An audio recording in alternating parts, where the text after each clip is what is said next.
Avengers army, मैं अमन सिंह, अमन Pathan with कथन पे आपका स्वागत करता हूं। आज मैं बात करूंगा कुछ मोटिवेशनल थिंग्स के बारे में। मेरे वीडियोस पे मोटिवेशन एक ही वीडियो अभी तक मैंने डाले हैं और ये दूसरा वीडियो मोटिवेशन का है। आई थिंक कि ये एक ऐसा वीडियो है जो रिसेंटली जो बोर्ड एग्जाम्स होने वाले हैं उनमें ये आपके बहुत ही काम आ सकता है। मोटिवेशन फॉर बोर्ड एग्जाम, मतलब कि इस बार 10th के भी बोर्ड एग्जाम्स हैं और 12th के भी बोर्ड एग्जाम्स हैं और बहुत सारे एग्जाम्स होते हैं, बहुत टाइप के एग्जाम्स होते हैं, कॉम्पिटिटिव एग्जाम्स होते हैं। उन सब के लिए मैंने 5 पॉइंट चूज किए हैं। इन 5 पॉइंट को अगर आप सही से अगर फॉलो करते हैं तो आई थिंक आप अपने एग्जाम में अच्छी तरीके से सक्सेस हो सकते हैं। सबसे पहला पॉइंट है वो है सेल्फ कॉन्फिडेंस। मैंने देखा है बहुत सारे बच्चों को कि जब वो एग्ज़ाम देने जाते हैं तो बहुत नर्वस हो जाते हैं। नर्वसनेस का मतलब कि वो घबरा जाते हैं कि क्या होगा, कैसे होगा, पता नहीं क्या कर पाऊंगा कि नहीं कर पाऊंगा, पेपर कितना टफ आएगा या इजी आएगा। अरे ब्रो, अरे अगर आपने अच्छे से तैयारी की हुई है, अपने अंदर कॉन्फिडेंस फील कराओ अपने आप को, जो भी आएगा मैं कर लूँगा, ऐसा होना चाहिए। फर्स्ट पॉइंट सेल्फ कॉन्फिडेंस होना चाहिए, मतलब कि तुम्हारे अंदर ये होना चाहिए कि मैं कैसा भी पेपर आए, टफ आए, इजी आए या कुछ भी हो, नर्वसनेस नहीं होना चाहिए। आपको सचिन तेंदुलकर की तरह नर्वस 90s का शिकार नहीं होना है। आपको विराट कोहली की तरह लगातार शतक पे शतक मारते ही जाना है। नर्वस 90 का शिकार नहीं होना है। तो नर्वस का मतलब अगर दूर भगाना है तो सबसे पहले आप क्या करेंगे, सेल्फ कॉन्फिडेंस। आप सेल्फ कॉन्फिडेंस अपने अंदर भर लें कि मुझे सेल्फ कॉन्फिडेंस आएगा कैसे। सबसे बड़ी बात कि आपका सोल जो है उससे आप सेल्फ कॉन्फिडेंस फील कर सकते हो। दूसरी चीज कि आप प्रिपेयर्ड रहो अपने उस एग्जाम के लिए, तो आपका सेल्फ कॉन्फिडेंस अपर लेवल पे रहेगा।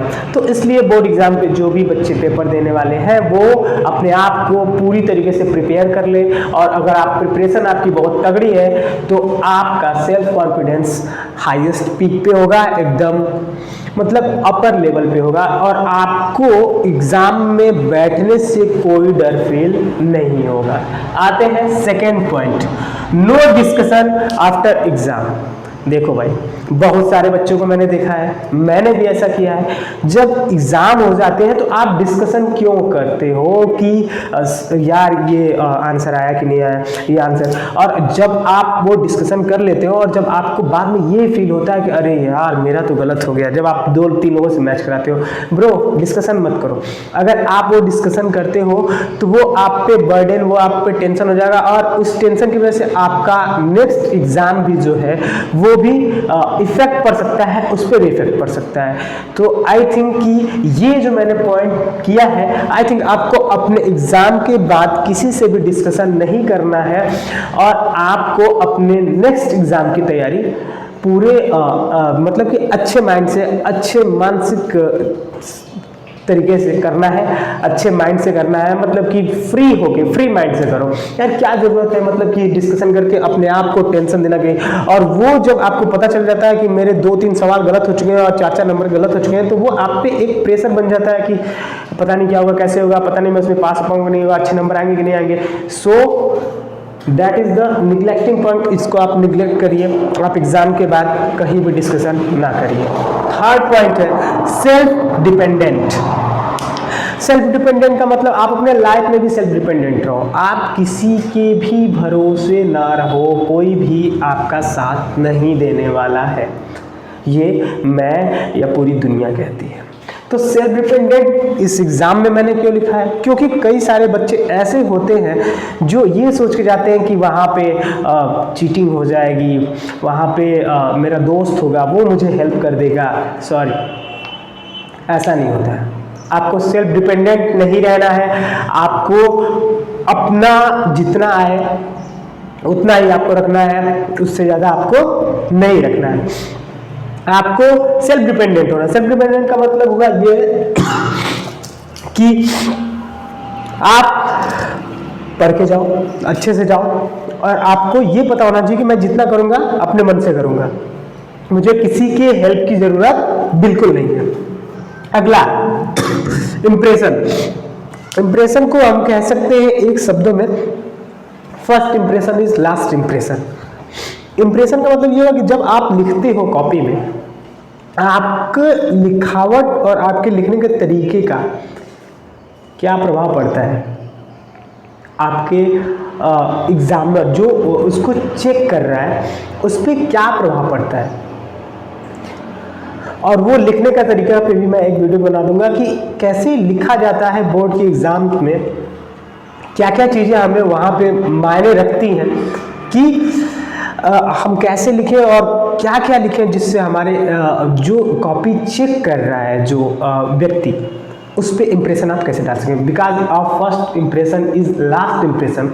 अगर आपने पहले पेज को ही बेकार कर दिया तो आप अगर लास्ट में अच्छा भी लिखते हो उससे कोई फ़र्क नहीं पड़ता कि आपने क्या लिखा है। इस पर भी मैं एक वीडियो बनाऊंगा, अगर आपको वीडियो चाहिए तो कमेंट जरूर करें। इम्प्रेशन का मतलब आपको मैंने समझा दिया कि आपकी कॉपी की लिखावट, आपके लिखने का तरीका, आप कैसे लिखोगे। 4 पॉइंट। लास्ट पॉइंट है टाइम मैनेजमेंट। आपके बोर्ड एग्जाम के नज़रिए से आई थिंक मुझे ये लगता है कि टाइम मैनेजमेंट जो होना चाहिए बहुत ही स्ट्रिक्ट होना चाहिए। आपको अनसॉल्व सॉल्व करने चाहिए, आपको मॉडल पेपर सॉल्व करने चाहिए घर बैठ के, और हर एक टाइप के प्रश्न आते हैं, बहुविकल्पी, अति लघुत्तरी, लघुत्तरी, दीर्घ उत्तरी।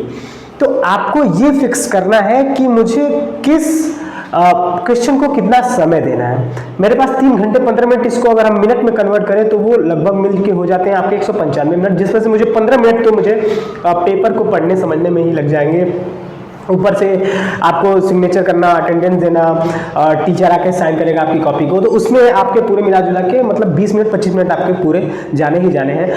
और टाइम मैनेजमेंट मैंने ये देखा है बहुत सारे बच्चों को कि वो बच्चे टॉयलेट का समय क्यों वेस्ट करते हो, टॉयलेट जाना या ड्रिंक जाना। मैं अपना ओपिनियन देता हूँ कि मैंने जब भी एग्ज़ाम दिया है तो मैं कभी भी एग्ज़ाम के दौरान, एग्ज़ाम के ड्यूरेशन मतलब एग्ज़ाम के दौरान मैं कभी भी नहीं गया कि मुझे जाना चाहिए टॉयलेट या पानी पीना चाहिए। भाई 3 घंटे में कुछ होता नहीं, प्यासे हो पहले पानी पी के जाओ, पूरा फ्रेश होके जाओ कि तुम्हें उस वक्त कुछ दिखे ना, बस मुझे लिखना है। और हर एक प्रश्न को कितने समय में लिखना है उसका आपके पास होना चाहिए कि मुझे इस प्रश्न को इतना देना है।